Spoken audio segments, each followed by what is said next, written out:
London, a city of approximately 200,000 years, founded by the Roman Empire, that became one of the most important metropolises in the modern world. Being as old as Queen Elizabeth herself, it's a little hard to imagine cities, as London, abandoned on the near future. The capital of the United Kingdom has a great history of ascension, has an immense worldwide influence, and its inhabitants are proud of the great economy, power, and love, even for its most annoying defects. I mean, maybe they're not that passionate. At least, not anymore. London's population growth hit a record high in the late 30s, just before entering a historic decline. The city lost 2 million inhabitants between 1941 and 1992, which meant more than a fifth of the population at the time. The main reasons were poor housing conditions, pollution, the decline of industry, and the bombings occurred during World War II.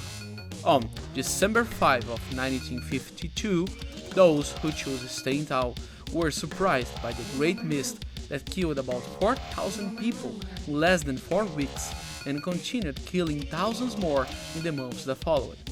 Disaster has helped to highlight the very serious consequences of the pollution in the city. London began to see a light at the end of the tunnel in the late 70s because its language, time zone, legislation, and infrastructure, those aspects made her enter the wave of globalization and move towards becoming one of the largest financial centers in the world. In 2013, London set a new population record, and in the recent decades the economy has grown faster than the United Kingdom itself. So everything's going wonderfully well, huh? Well, it's not like that. According to the Deloitte Academy, official data says that London is the most inhabited city in the United Kingdom. In addition, the population growth of decades seems to have come back to haunt the metropolis.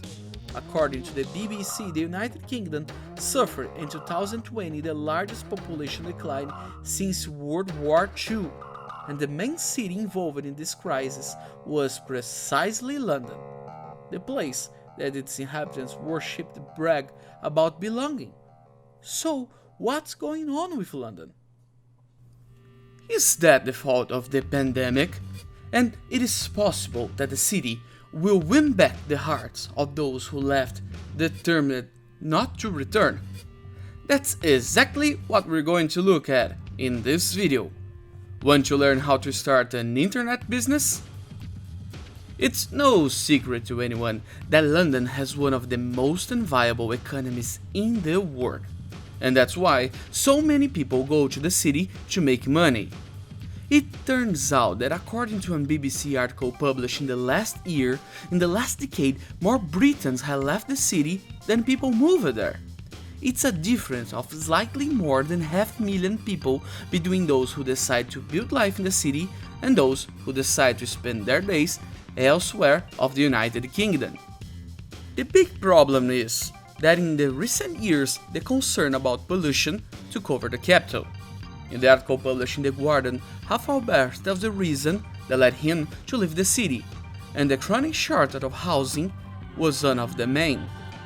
According to him, real estate agents, politicians, and experts agreed that the UK capital needed to build from 40 to 50,000 new homes each year to be able to house the population that was still in rise.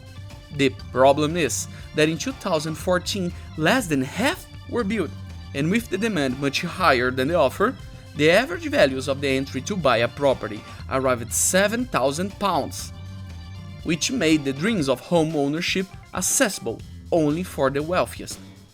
The poorest, or rather the not so rich, were forced to live paying rents absurdities by tiny houses, and now this with a weekly pay that barely gave to survive.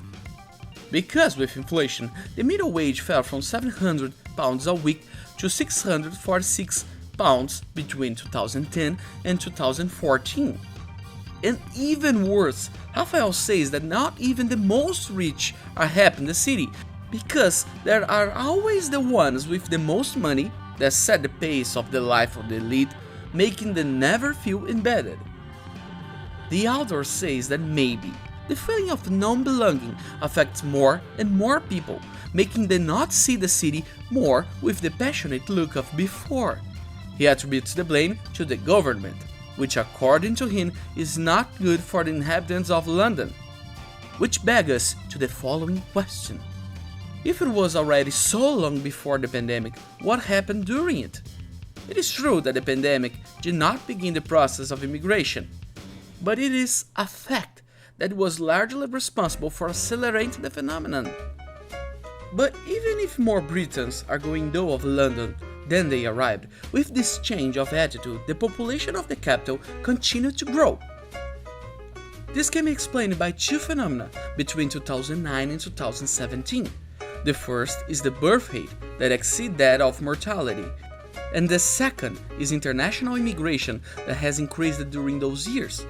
That is, people were already moving, but the city had not yet felt the height of the thing, at least until the lockdown arrives. In 2020, there was a historic population fall in the country, and according to the newspaper O Globo, at the same time, the British economy shrank 9.9%, and with this, suffered the biggest fall in more than 300 years.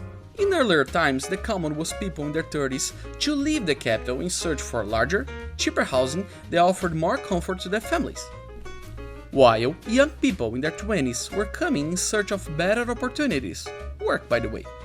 Even some people living in London stayed close by and continued to work in the city. The BBC says that in 2019, 800,000 people moved daily to London, but in 2020, the British capital saw an unemployment rate of 3.8% since 1975, rising to 5.1% in the last quarter of the last year. Capital Economics also predicts a peak of approximately 6% in the unemployment rate by the end of the year. So, with colleagues migrating to online and the increasingly high unemployment rate, the people who were highly there seeking for opportunities have seen no more reasons to continue in England. Outside that, since the UK's withdrawal from the European Union in January of 2020, the difficulties in entering and leaving the country are getting bigger and bigger. The BBC points out that approximately 1.3 million leave the UK between the third quarter of 2019 and 2020. The situation in London is even worse, because even those who are from home are losing the enchantment for the city, deciding to move to quieter and cheaper places. The main motivation remains the price of real estate. According to the BBC, London is the city that has the most expensive rent in Europe and the most expensive room in the world. A house of 3 quarters costs around £5,000 a month, which gives almost 38,000 reais. A 8-bedroom apartment can reach almost 1,500, which amounts to approximately 11,000 reais, and represents more than half of the average monthly salary in this city. So, especially now with the advance of the pandemic and the home office model consolidating, people are realized that they no longer need to live in a big capital to get good job opportunities. On the contrary, nowadays it's much more worth moving to a cheaper place where the quality of life is much better without giving up the big city salary. Like Nicole and Rollo, the couple who gave a statement to The Guardian, say they left London in 2012 to spend 6 months in Snowdonia in Wales and ended up staying there. Even at the time, the two already worked on the internet and did not need to sacrifice their pieces to survive.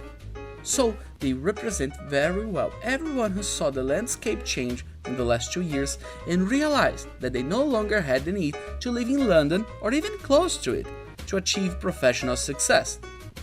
A PwC report spoke of a survey by the London Assembly in August 2020, where 4.5% of Londoners responded that they would definitely move in the coming months.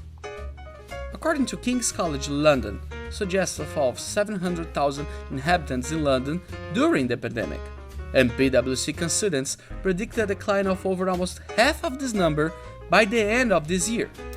The question that remains is, will it be that when all this passes, people will want to come back to the city?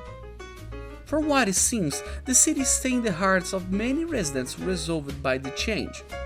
You could see this in the Guardian article that talks about the abandonment of London. But the truth is, no matter how much the affection of these people for the city, hardly it will not feel the effects of digitization driven by the pandemic. The British realized that living in a small apartment breathing daily doses of pollution is not as worth it was living in the comfort of smaller cities and enjoy the freedom to work with a greener view. CNBC gathered some testimonials from people who left the British capital driven by the lockdown and don't intend to come back anytime soon.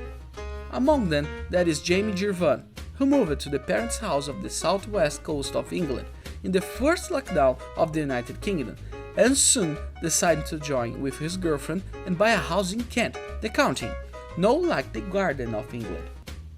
Jamie said his initial idea was to buy something in London to get closer to work.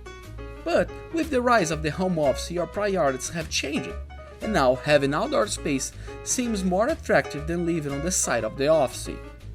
Still to complete, a recent article of 2,000 companies interviewed in the UK, most said they plan to offer greater flexibility to their employees to decide where and when they go to work.